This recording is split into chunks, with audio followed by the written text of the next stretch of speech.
KXTC Podcast. Le samedi 28 et le dimanche 29 janvier 2023, à la Maison de la Corse, au 69 rue Sylvabelle, à Marseille, dans les Bouches-du-Rhône, aura lieu le Salon du Livre Corse. Nous avons demandé à Jean-Dal Coletto, président de la Maison de la Corse à Marseille, des précisions complémentaires sur cette manifestation. C'est une rencontre entre le public bucco-rhodanien, pas seulement marseillais, et les éditeurs, des auteurs, des conférenciers, des peintres et des associations qui présentent leur stand au sein de notre Maison de la Corse de Marseille. C'est avant tout une rencontre dans le partage de notre culture, puisqu'il est essentiellement question de culture corse. Autour de ce partage, nous avons des axes forts.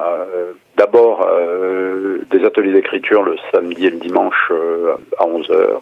Ensuite, des conférences sur des sujets qui concernent notre communauté. C'est, par exemple, le samedi, en début d'après-midi, l'omniprésence des Corses dans le monde 16e, 19e. Deuxième conférence sur un sujet de société, l'envie, la jalousie, les potins, mais tout cela en langue corse. Nous avons une troisième conférence, le grand banditisme, les liens entre la Corse et Marseille. C'est Jean-Michel Verne, d'ailleurs, le journaliste d'investigation qui nous fait cette conférence. Le samedi soir, nous aurons notre cérémonie des vœux. Je ne voudrais pas me comparer au pape, bien entendu, c'est pas là du tout mon intention, mais nous présentons nos vœux urbi et orbi avec des amis, et y compris des élus de Marseille, peut-être même des élus de Corse. Le dimanche, encore deux conférences l'après-midi. L'une sur un livret musical qui a été fait par un musicien qui a fait partie d'un groupe célèbre de Corse, Diana Ilalm.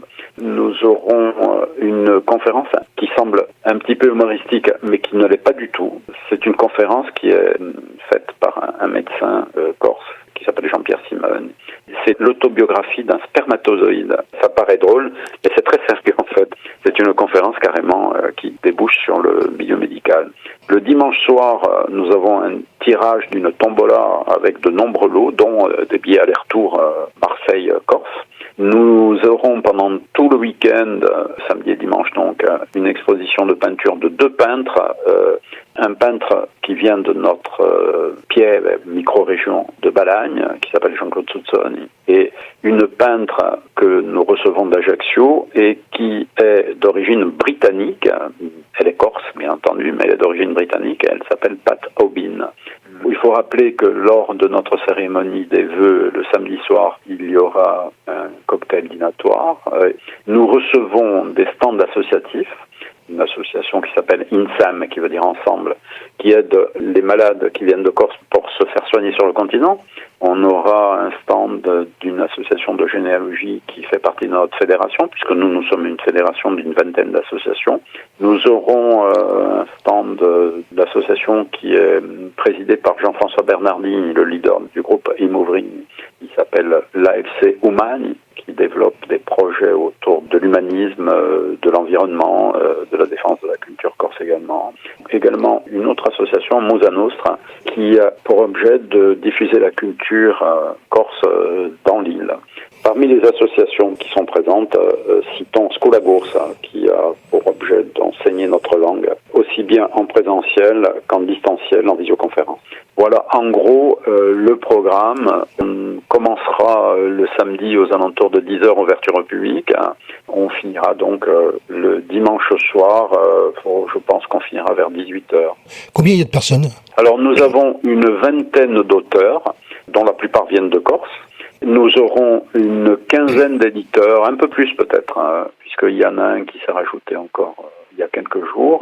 Des éditeurs, le milieu de l'édition en Corse est très florissant.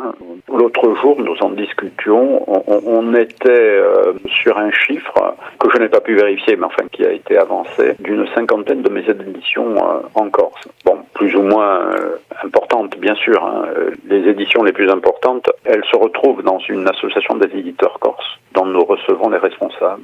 autour des éditions Alain Piazzolla, des éditions Albiane, le Scoud, enfin bon, quand même une quinzaine de maisons d'édition que nous recevons avec les ouvrages qui seront à la disposition du public.